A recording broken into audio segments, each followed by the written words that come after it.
البدع والأهواء، أهل البدع العقائدية وأهل البدع السياسية. نقول بيننا وبينكم السلف، بيننا وبينكم الكتب، كان فيقول البدع بيننا وبينكم. Bismillahirrahmanirrahim. Qala al-Imam an-Nawawi rahimahullahu ta'ala, Al-Haditsut Tasi'. Oh, kita belum selesai dari hadis yang ke-9. Kita masuk ke riwayat yang lain. Wa fi riwayatin lah, dan dalam satu riwayat dari Muslim, hadis Jabir juga, idza waqa'at luqmatu ahadikum, apabila luqmah yaitu makanan yang kita pegang dengan ujung-ujung jari kita, istilahnya apa? Cedukan, pulukan, atau apa? Panggilannya apa? Jemput. Cubit boleh lah. Yang penting bukan cubit sikit-sikit, tapi ya cukup untuk makan istilahnya. Masuk ke mulut. Jemput. Baik. Apabila jatuh satu jemputan dari salah seorang dari kalian, jemputan makanan itu, fal ya'khudha, maka hendaknya dia mengambilnya. Wal yumit ma kana biha min adza, dan hendaknya dia menghilangkan kotoran yang ada padanya. Wal ya'kulha, dan hendaknya dia memakannya. Wala yada'ha lisyaitan, dan jangan dia membiarkan itu untuk setan. Wala yamsah yadahu bil mindil, dan jangan dia mengusap tangannya itu dengan mindil, mungkin dengan tisu atau kain dan sebagainya, itu sapu tangan, hatta yal'aqa asabi'ah, sampai dia menjilati jari-jarinya tadi. Fa innahu la yadri fi ayyi ta'amihil barakah, karena sesungguhnya dia tidak tahu pada makanan yang mana ada barakah. Baik, jadi intinya di dalam kehidupan kita ini adalah kita mencari barokah, bukan semata-mata banyaknya rezeki, banyaknya makanan, banyaknya minuman, banyaknya kesehatan, banyaknya apalagi istilahnya oksigen bersih dan sebagainya, bukan. Tapi itu semua adalah sarana untuk mencari keberkahan. Kalau semata-mata uang banyak tapi tidak diberkahi, maka boleh jadi Allah memerangi kita dengan rezeki tadi, akan menjadi bencana untuk kita di hari-hari yang berikutnya. Demikian pula masalah kesehatan bagus, tetapi kalau tidak diberkahi justru akan menimbulkan banyak dosa. Demikian pula minuman, demikian pula udara yang bersih, demikian pula tanah yang sangat indah, boleh jadi malah justru bukannya digunakan untuk membangun masjid atau membangun tempat-tempat ibadah yang baik, tetapi malah digunakan untuk kemaksiatan, mendatangkan orang-orang jahat, orang kafir, orang-orang yang suka berbuat kefahisan itu. Jadi inti kehidupan kita adalah untuk mencari keberkahan. Makanya di sini Rasulullah SAW sangat mendorong kita untuk mencari keberkahan di dalam makanan-makanan yang halal itu.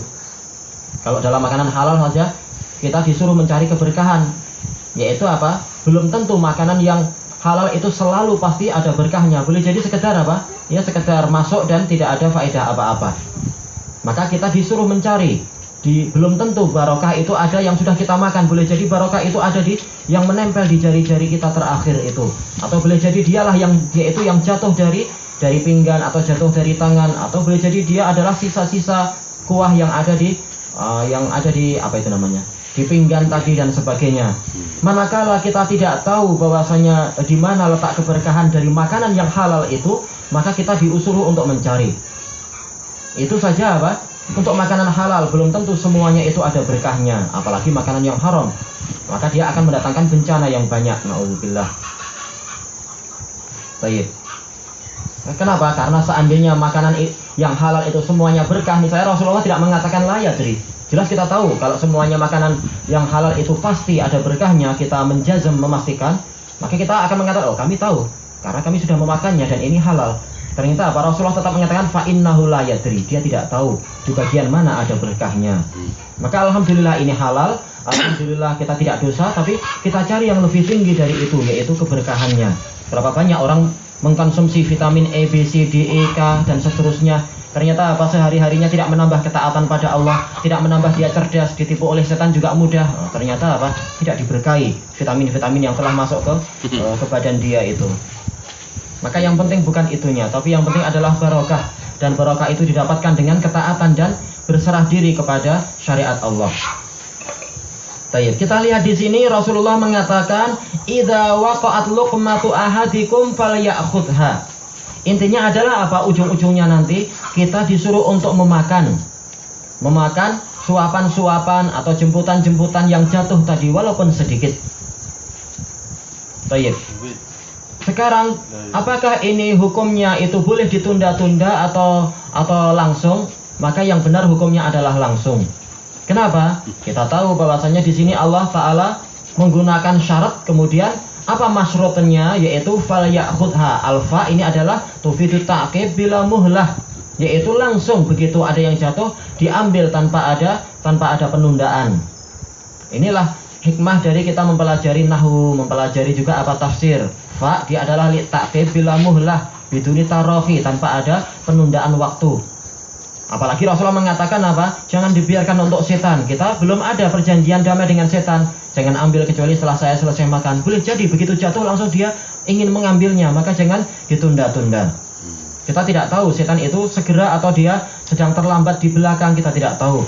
Demikian pula masalah apa? Menguap. Rasulullah mengatakan, idza tasa'aba ahadukum falyumsik biyadihi ala fi fa inna syaitana yadkhulu minhu. Apabila salah seorang dari kalian itu menguap, maka hendaknya tangannya itu menahan ke mulutnya, karena setan itu masuk. Kita tidak tahu setan itu masuknya itu nanti-nanti atau segera, maka hendaknya apa? Kita menjaga diri secepatnya. Tidak ada perjanjian damai dengan setan. Oh, kami datang nanti-nanti, ya, nggak ada. Apalagi kita tahu setan itu sangat jahat dan ingin mencari celah-celah badan manusia untuk masuk. Baik. Maka yang benar adalah perintah ini mengharuskan untuk kita segera, jangan menunda-nunda, yang apalagi kalau sudah jatuh lama boleh jadi apa? Semakin kotor dan sebagainya. Kita akan semakin malas nantinya untuk mengambilnya. Maka fa di sini mengharuskan untuk disegerakan. Dan kita lihat di sini polanya adalah asyarat wal masyrut. Adanya syarat dan ada jawabus syarat. Sementara jawabus syarat ini mengharuskan, yaitu apa? Begitu jatuh maka memang harus untuk segera diambil. Begitu ada yang jatuh langsung berbuat ini. Itulah hikmah adanya syarat dan masyrut. Syarat dengan jawabus syarat. Baik. Kalau kita tahu bahwasanya ujung-ujungnya dari perintah ini adalah untuk memakannya, kita lihat di sini ternyata Rasulullah SAW merinci bagaimana langkahnya itu. Kenapa banyak orang nanti akan beralasan, oh dia sudah kotor, oh dia sudah demikian. Rasulullah langsung mengatakan, bersihkan. Sebelum orang mengatakan, tapi ini kotor gimana memakannya, Rasulullah sudah langsung bilang dulu, falyakhudha wal yumit maka nabiha min adza. Hendaknya dia mengambilnya dan dia menghilangkan kotoran yang menempel pada makanan tadi. Nah, kemudian silahkan dimakan. Jadi sebelum ada yang membantah dan membuat alasan, Rasulullah sudah langsung menutup, bersihkan kotoran itu kalau ada kotorannya. Makanya Imam Nawawi rahimahullah ta'ala mengatakan apa? Ini mengharuskan kalau makanan itu jatuh, walaupun jatuh kepada benda najis, kalau dia masih mungkin untuk dibersihkan, maka dibersihkan. Ini kalau mungkin. Kenapa? Karena memang dalil sekian banyak menunjukkan diharamkannya kita menyia-nyiakan harta. Innallaha yarda lakum salasan wa yakrahu lakum salasan. Allah Ta'ala ridha pada kalian 3 perkara dan membenci untuk kalian 3 perkara. Yang dibenci diantaranya adalah apa itu? Idha'atul mal, yaitu menyia-nyiakan harta. Bahkan menyia-nyiakan harta itu adalah apa? Innal mubadzirin kana ikhwanas syayatin. Sesungguhnya orang yang menyia-nyiakan harta, dia itu adalah saudara setan, bukan sekedar kawan, bahkan dihukumi sebagai saudara oleh Allah. Na'udzubillah. Maka betul-betul ini adalah apa? Adalah pelaksanaan dari ayat-ayat Allah Ta'ala. Maka kalaupun jatuh kepada benda najis, kalau masih boleh dibersihkan, dibersihkan. Bukan kita meremehkan dan kemudian meremehkan kebersihan, kemudian masuk dengan najisnya, masuk dengan tanahnya, tidak. Kalau masih mungkin dibersihkan, maka dibersihkan. Kenapa? Karena lafadznya umum. Inilah hikmah kita mempelajari usul fiqih, yaitu apa? Rasulullah mengatakan wala yumit maka nabiha min adza. Ini umum. Apapun kotoran yang ada di situ maka dihilangkan. Tidak mengatakan kotoran yang sedikit atau kotoran yang banyak, yang najis atau sekedar menjijikkan, tapi ini lafadznya umum. Kenapa? Karena ini adalah dia adalah nakirah dan siyaknya adalah siyakul insya, siyaku al-amr, menunjukkan dia adalah umum. Baik. Adapun kata Imam Nawawi, kalau dia tidak mungkin kita bersihkan, barangkali memang jelas sudah kena tanah banyak, barangkali kena debu-debu dan sebagainya yang susah untuk dibersihkan. Kata beliau apa? Maka diberikan kepada binatang-binatang ternak dan jangan diberikan kepada setan. Tetap kita itu permusuhan dengan setan adalah apa? Pintu yang sudah mati sudah. Jangan ada penawaran-penawaran lagi. Enggak ada yang namanya tim pendamai dari Dewan Keamanan Persekutuan Bangsa-Bangsa, enggak ada. Ya alhamdulillah. Ini adalah apa? Ini adalah peperangan yang abadi sampai hari kiamat. Maka dengan cara apapun kita usahakan jangan sampai setan mendapatkan bagian dari itu. Baik. Kalau wala yakulha, hendaknya dia memakannya. Asal dari perintah adalah amr, walaupun jumhur mengatakan ini sekedar apa? Sekedar mustahab. Dan ini tidak benar karena tidak ada dalil yang memalingkannya. Apalagi Rasulullah bukan hanya sampai di sini. Tambah lagi yang menguatkan wala yada'ha lisyaiton. Jangan dia itu membiarkan makanan tadi yang jatuh tadi untuk setan. Padahal secara umum yang namanya jemputan tadi sedikit atau banyak?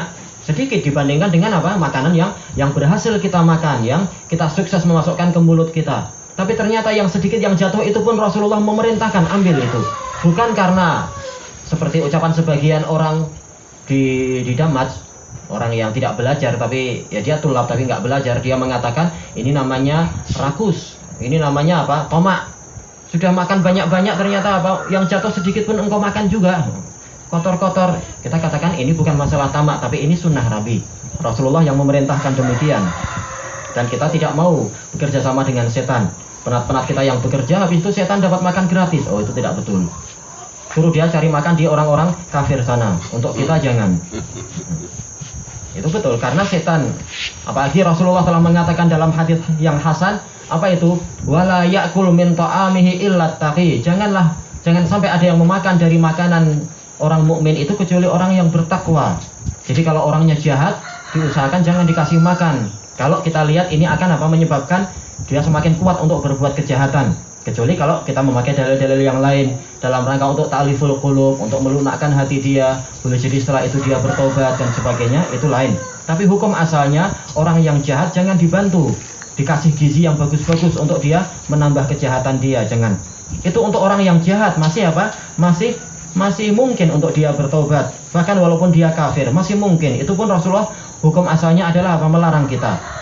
Apalagi ini adalah apa? Yang betul-betul nomor satu sudah istilahnya dari setan dari kalangan jin. Bagaimana mungkin kita membantu dia? Ini tidak layak. Dan juga apa? Seluruh kejahatan di dunia ini adalah apa? Hasil dari kejahatan setan. Bagaimana mungkin setelah itu kita masih membantu dia, menguatkan dia untuk menyesatkan kita atau menyesatkan saudara kita yang lain, atau menyakiti kita di malam hari, atau menyakiti saudara kita yang lain. Biarkan dia lapar, jangan dibiarkan dia itu kenyang, jangan dibiarkan dia itu sedih di luar, sejuk. Silahkan masuk sini di atas selimut. Nggak boleh, bukan di atas selimut ya, di atas katil di bawah selimut saya. Jangan, biarkan dia di luar bersama biawak atau apa, nggak tahu, atau digigit nyamuk nyamuk dari kalangan jin. Intinya adalah kita tidak boleh untuk loyalitas kepada setan. Termasuk loyalitas adalah apa? Ngasih makan, ngasih minum, membantu dia. Maka ini adalah termasuk apa? Dalil yang sangat mendalam yang menunjukkan sampai sejauh ini permusuhan kita dengan setan. Inna syaitana lakum aduwwun fattakhidhuhu aduwwa. Sesungguhnya setan itu adalah musuh bagi kalian, maka jadikanlah dia sebagai musuh untuk kalian. Innama yad'u hizbahu liyakunu min ashabis sa'ir. Hanya menunjukkan apa? Amalan dia cuma ini aja intinya. Hanyalah dia itu menyeru pengikut dia untuk menjadi penghuni neraka sa'ir. Maka untuk apa macam ini kita bantu? Tidak layak setan itu dibantu. Walaupun dengan apa? Seukuran makanan yang sangat kecil, jangan kita bantu. Betul-betul permusuhan kita adalah abadi. Dia yang menyebabkan kita apa? Kita terhalang dari mendapatkan makanan surga. Dia yang menyebabkan Nabi Adam keluar, juga ibu kita Hawa keluar dari surga dalam keadaan sedih. Bagaimana setelah itu malah kita kasih dia makanan? Nggak layak. Setan yang semacam memang setan, yaitu makhluk yang semacam ini. Baik. Kemudian yang berikutnya wala yamsah yadahu bil mindil. Jangan dia mengusap tangannya itu dengan sapu tangan hatta yal'aqa asabi'ah, sampai dia itu menjilati jari-jarinya. Di antara hikmahnya telah disebutkan pada pertemuan yang lalu untuk apa? Membantu menghadam apa yang nanti di perut kita itu. Tapi inti yang dengan adanya bakteria di tangan kita. Tapi inti yang pertama adalah apa? Agar kita mendapatkan keberkahan. Kita tidak tahu, barangkali berkahnya itu di yang menempel di jari kita, bukan yang sudah kita makan. Kita tidak tahu. Kenapa? Seandainya dia itu murni 100% halal, ada harapan dia mengandung berkah. Sementara kita tidak mampu menjamin rezeki kita selama ini sehari-harinya adalah 100% halal. Maka boleh jadi ada bagian-bagian yang kalau nggak dosa sudah alhamdulillah itu. Apalagi diharapkan semuanya ada berkahnya, ini terlalu sulit. Maka diusahakan jangan apa? Kalau kita merasa ini makanan halal, jangan ada bagian-bagian yang disia-siakan. Kalau kita merasa sudah kenyang, diberikan kepada makhluk-makhluk lain yang semoga mereka akan mendoakan kita. Boleh jadi untuk orang miskin, boleh jadi untuk apa, binatang-binatang itu. Binatang-binatang juga mereka bersolawat untuk orang-orang yang mengajarkan kebaikan. Dan juga Allah bersyukur kepada orang-orang yang berbuat baik, sebagaimana hadis yang telah kita lewati itu. Orang berbuat baik kepada anjing, berbuat baik kepada kucing dan sebagainya, kisah-kisah itu. Ternyata apa? Allah bersyukur kepada orang-orang tadi. Yang penting apa? Jangan kita berbuat baik pada setan. Allah malah marah. Kasih kebaikan kepada anjing itu masih lebih baik daripada kepada setan. Baik. Dan alasannya apa? Kita tidak tahu di bagian makanan yang mana ada keberkahan. Baik. Ilahuna wallahu a'lam. Ada sebenarnya tambahan syarah bagus-bagus dari para ulama, baik itu dari Muhammad Abdurrahman Al-Mubarakfuri rahimahullah, bahwasanya apa? Di sini menunjukkan kita tidak perlu malu kepada orang-orang kafir. Orang kafir akan mengejek semacam ini. Oh, ini ketinggalan zaman. Oh, ini melanggar adab-adab kesopanan. Kita katakan kita ikut sunnah Nabi dan ikut syariat Allah, bukan ikut hawa nafsu kalian, wahai orang-orang kafir. Apalagi Imam Al-Wadi'i rahimahullah di dalam As-Sahihul Musnad, beliau mendatangkan hadis dari Al-Hasan dari Ma'qil bin Yasar radhiyallahu an. Ketika beliau sedang makan di Persia, ketika beliau sudah menang di sana, kemudian apa? Ada sedikit jemputan yang jatuh, sisa makanan yang jatuh, kemudian beliau memakannya. Kemudian para dahakin, yaitu para pembesar-pembesar di sana, orang-orang Persia, mengatakan, lihat itu, dia masih mengambil makanan yang jatuh dari pinggan. Nah, kemudian Ma'qil bin Yasar mendengar kalimat itu dan beliau paham ucapan mereka. Kemudian beliau mengatakan, Inna Rasulullah SAW qala kadza wa kadza, disebutkan itu. Qala Rasulullah SAW idza saqata min ahadikumul luqmah fal yumit ma biha min al-adha summa liya'kulha wa la yadaha lisyaiton. Apabila ada jemputan yang jatuh dari tangan salah seorang dari kalian, hendaknya dia menghilangkan kotoran yang ada padanya, kemudian memakannya, dan jangan membiarkan untuk setan. Ini menunjukkan Ma'qil bin Yasar, walaupun beliau adalah seorang gubernur di situ, di wilayah Irak itu, karena waktu itu Irak memang dikuasai oleh Persia.